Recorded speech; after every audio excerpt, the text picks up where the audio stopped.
In 2012, a 19-year-old kid sat in his small bedroom in Birmingham, England, surrounded by protein shakers, textbooks, and a cheap sewing machine. He wasn't a fashion designer, he wasn't an influencer, and he didn't have a rich family backing him.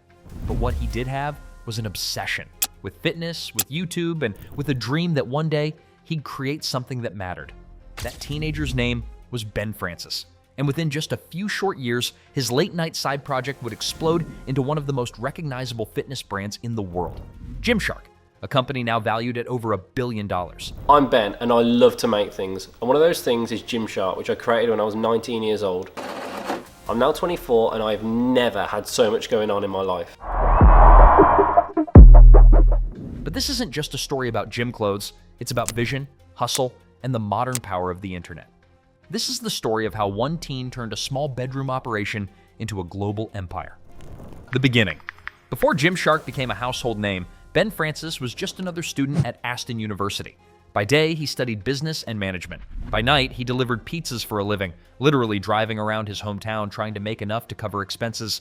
But Ben wasn't like most students. He had always been obsessed with creating things. At just 16, he was already teaching himself how to code.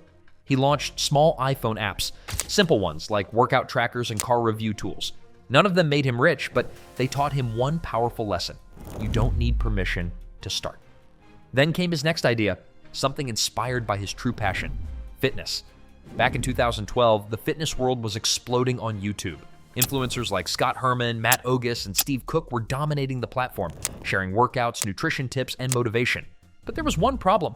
The clothes they wore weren't built for this new generation of lifters. Gym wear back then was either basic, oversized, or boring. There were no stylish, form-fitting outfits designed for the modern aesthetic of the gym lifestyle. Ben saw the gap and decided to fill it. The humble start. At first, Gymshark wasn't even about clothes. Ben and his friend Lewis Morgan started by selling fitness supplements online. They built a simple website and drop-shipped protein powders from third-party suppliers. The margins were tiny. The competition was brutal. But it gave them something more valuable than money. It gave them insight. They realized that people didn't just want supplements, they wanted a brand, something that represented the new fitness culture taking over YouTube. So Ben pivoted. Using the little money he had saved from pizza deliveries, he bought a sewing machine and a screen printer. He set them up in his bedroom and began experimenting with fabrics and cuts. He wasn't a tailor, he wasn't even particularly skilled at sewing, but he had a clear vision in mind: create gym clothing that actually looked and felt amazing. Every evening after classes and delivery shifts, Ben would sit at his desk designing, stitching, and experimenting. It was trial and error, lots of it. But one day he came up with a slim-fit tracksuit that perfectly blended style and function. That design would change everything. Breakthrough moment. Ben knew that having great products wasn't enough. He needed attention. But how do you get people to care when you have no money, no marketing team, and no celebrity connections? His answer: YouTube. Ben was already an active part of the fitness YouTube community. He knew who the rising stars were and what their audiences loved. So he decided to take a risk. He started sending Gymshark clothes to influencers, people like Lex Griffin and Matt Ogus, who had loyal followings but weren't yet mainstream celebrities. When those influencers started wearing Gymshark on their channels, everything changed overnight. Suddenly, fitness fans all over the world were asking, "What brand is that?" Then came Gymshark's defining moment, the Body Power Expo in 2013. Ben and his small team decided to rent a small booth, something they could barely afford. But when their influencers showed up wearing Gymshark gear, the booth was instantly mobbed. Lines stretched across the hall. People were shouting, crying, taking photos, and begging to buy clothes. That weekend, Gymshark went from a small, unknown brand to a viral phenomenon, rising to the top. After the expo, Gymshark's online store exploded. Within 30 minutes of launching their next collection, they sold out everything.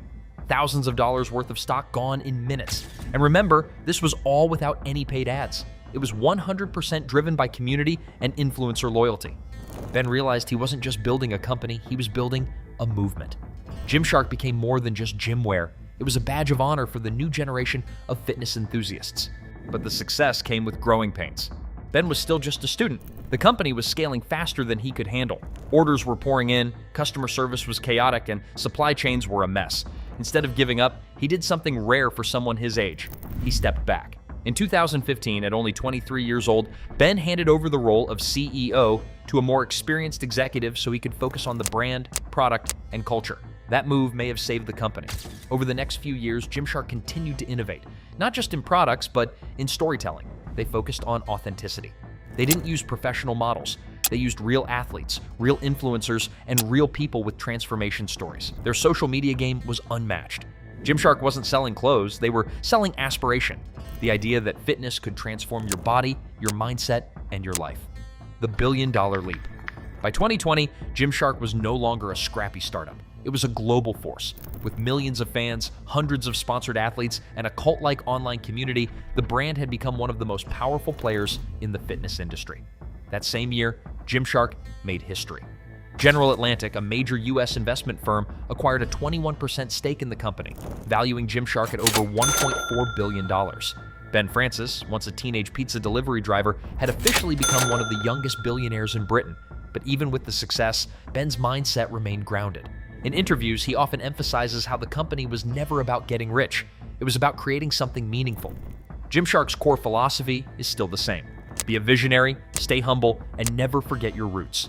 The company continues to expand globally, opening flagship stores, launching new product lines, and building massive events that bring their online community to life. Lessons from the Gymshark story. The story of Gymshark isn't just about luck. It's a roadmap for anyone who dreams of building something from nothing. Lesson 1. Start with what you have. Ben didn't wait for investors or fancy equipment. He used a sewing machine in his bedroom. Execution mattered more than perfection. Lesson 2. Focus on community, not customers. While most brands spent money on ads, Gymshark built relationships. They understood that loyalty comes from connection, not transactions. Lesson 3. Adapt fast. From supplements to clothing, from small drops to global campaigns, Gymshark thrived because they were always evolving. Lesson 4. Know when to step aside. Ben's decision to bring in experienced leadership early on showed maturity and vision. It wasn't about ego, it was about building something that could last. And finally, Lesson 5. Passion beats resources every time. You don't need $1 million to start. You just need relentless belief in your idea and the courage to put it into the world. Today, Gymshark stands as a symbol of the new era of entrepreneurship, where social media, creativity, and authenticity can turn dreams into billion-dollar realities. And at the center of it all is a lesson we often forget. It's not about where you start. It's about how far you're willing to go. From a bedroom sewing machine to a billion-dollar brand, Ben Francis proved that even the smallest beginnings can lead to the biggest legacies. So if you're sitting at home with an idea, staring at your laptop, wondering if it's even possible, remember this story, because the next billion-dollar brand might just be born in your bedroom. If you found this story inspiring, make sure to subscribe, like, and share this video with someone who needs that extra push to start their own journey. In a world where everyone talks about ideas, remember, execution wins every time. The tools are here. The strategy is clear. And the only thing left is your action. So go build, go create, go chase it. And as always, thanks for watching, and I'll see you in the next one.